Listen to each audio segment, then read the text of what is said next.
Nag-viral kining dalaga nga mukaon lang unta sa Carbon Food Market apan nahimong instant sikat human imprompto nga mibirit og kanta nga nakapahingangha sa mga tumatan-aw. Atong ibida ang iyang storya pinaagi sa report ni Mark Reggie Abella.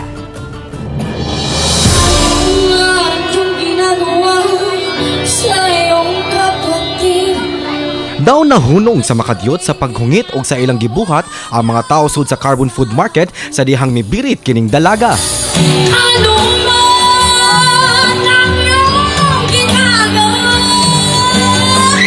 Ang gihulagway nga sidewalk belter sa Carbon, gila nga si Riza May Gravines, 17 anyos, lumad nga taga Barangay Pasil ning Dakbayan sa Sugbo. Sa maong video, makita nga yano ra kini og bisti apan human mibirit sa sikat nga kanta nga Banal na Aso, daghang mga tao ang nabilib sa iyang talento.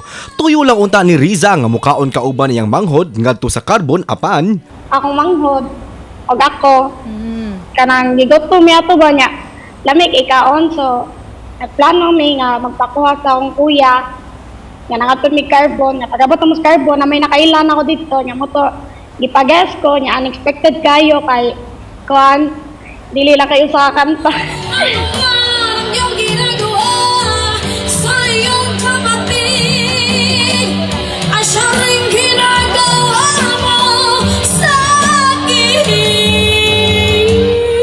ang maong video miani na og kapin 2 million views og libuan ka mga reaction og share sa social media. Nang hinaot si Riza nga unta mamahimong dalan ang iyang talento sa pagkanta aron makatabang sa iyang pamilya. Human nag-viral iyang impromptu nga pagkanta, gikuha siya sa Carbon Food Market aron mukanta at tubangan sa mga tao. Kauban si Clans Gabutin, Mark Reggie Abella. Balitang Bisdak.